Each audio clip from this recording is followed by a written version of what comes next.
जावाई खरंच माझं सोनंच आहेत. माझ्या पोरी चांगल्या आहेत, माझं जावाई बी चांगलंच आहे.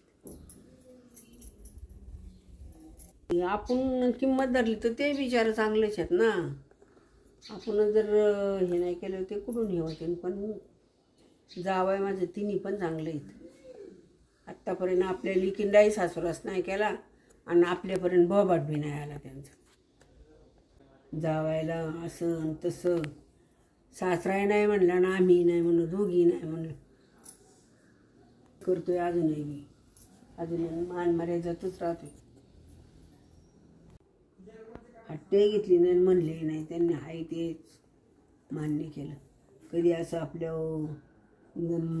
काय गयना मागितलंय हा सासरवाडी कोण मला आमकंच पाहिजे तमकंच पाहिजे अशी कधीच हट्ट घेतली नाही, अजूनही नाही घेतली.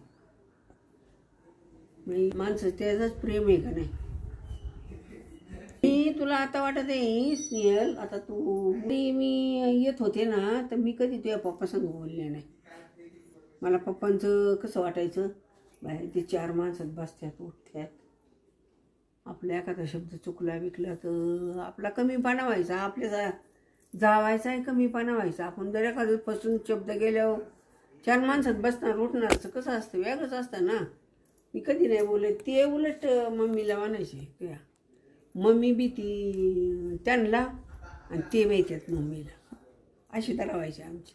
मी त्यांच्या संग बोलायची, त्या दोघा संग पण बोलायची. पण तुझ्या पप्पा संग आता तरी अजूनही मला भीती वाटते. त्यांच्या मुलं असं बोलावं नाही वाटत, लाज वाटत. ते मग काय नाही बोलत नाही म्हणत नाही, पण शेवटी जशी त्याला मर्जी नाही का. मी लई स्नेहली होते, मला कोणाची भीतीच वाटत नव्हती कधी. खरं तुला सांग, लई डिरिंग बाज होती. हां लई डिरिंग बाज, मी लई डिरिंग बाज होती. एखादं जरी बापी जरी माया नादी लागलं ना तरी मी त्याला सोडित नव्हती. असली माझी होती, असं बे वाटतच नव्हतं मला. माई स्वभावच लई कडक होता.